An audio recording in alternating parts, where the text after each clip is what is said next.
السلام علیکم، امید ہے سب دوست خیر خیریت سے ہوں گے اور آپ کا بریڈنگ سیزن بھی اچھا چل رہا ہوگا۔ بریڈنگ سیزن کا ایک مین ایشو ڈسکس کرنے لگا ہوں۔ وہ کیا ایشو ہے، کیوں ہو جاتا ہے اور اس کا حل کیا ہے۔ اپنے ایکسپیرینس کی حد تک جتنا کہ میرا ایکسپیرینس ہے اتنا میں آپ کو انشاءاللہ گائیڈ کروں گا۔ سب سے پہلے آ جاتے ہیں کہ کیا ایشو ہے۔ دیکھیں، یہ ہے ڈیڈ ان شیل، یہ ایک مین ایشو ہے، ڈیڈ ان شیل۔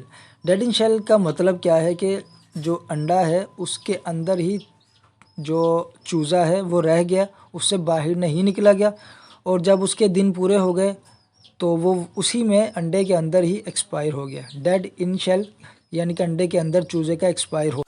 دیکھیں، ڈیڈ ان شیل ہونے کی کافی ساری وجوہات ہیں، جن میں آپ کے پیر کی ایج پوری نہیں تھی، سافٹ فوڈ یا نمی کا کم زیادہ ہو جانا، ٹمپریچر آپ کا کم زیادہ ہو جانا، آپ کی بلڈ لائن یا آپ کے جو پیرنٹس ہیں وہ ویک تھے، اور کافی ساری وجوہات ہو سکتی ہیں۔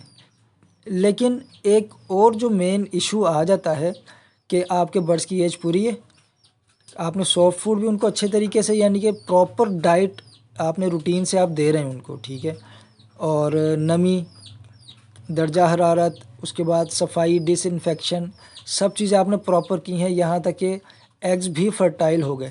اب دیکھیں، جب ایگز فرٹائل ہو جاتے ہیں تو اس کے بعد کیا ہوتا ہے کہ اب تو چوزا ہی نکلے گا، لیکن چوزا نہیں نکلا، چوزا ایگ کے اندر ہی ایکسپائر ہو گیا۔ بھائی وہ کیوں ہو گیا؟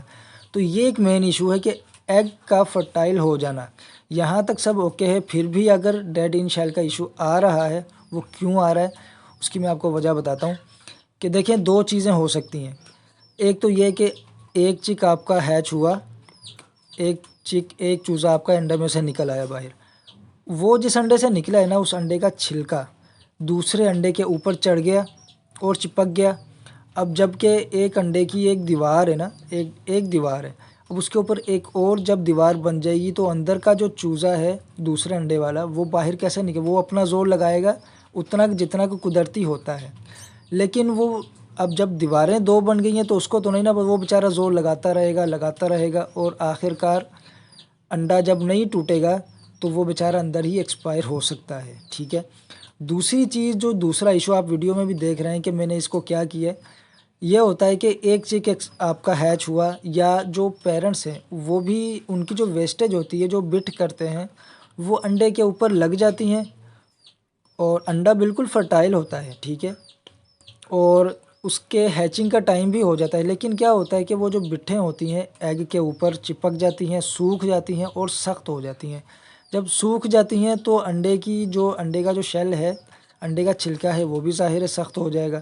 جب اس کے اوپر ایک چیز لگ کے چپک کے سوکھ گئی تو وہ انڈے کا چھلکا سخت ہو جائے گا، پھر وہی ایشو آ جائے گا کہ وہ جو اندر کا چوزا ہے اس سے باہر نہیں نکلا جائے گا۔ وہ اپنا زور لگائے گا، انڈا ٹوٹ گیا ٹھیک ہے، نہ ٹوٹا تو بیچارہ اندر ہی ایکسپائر ہو جائے گا۔ اس کے لیے کیا کرنا ہے، سمپل، آپ نے ویڈیو میں تقریباً سارا کچھ آپ کو سمجھ آ ہی گیا ہوگا۔ ایگ کو آپ نے اٹھانا ہے، کاٹن لینی ہے، روئی لینی ہے، یا کوئی بھی آپ نے نرم سا کپڑا لینا ہے۔ انڈے کو آپ نے بہت احتیاط سے پکڑنا ہے، بہت نازک ہوتے ہیں، پکڑنا ہے آپ نے، ہلکا سا گیلا کرنا ہے روئی کو یا جو کپڑا ہے اسے آپ نے ہلکا سا رب کرنا ہے، مسلنا ہے، زور نہیں لگانا، انڈا کہیں ٹوٹ نہ جائے، اندر جان ہے تو وہ گناہ کا سبب بنے گا، ٹھیک ہے۔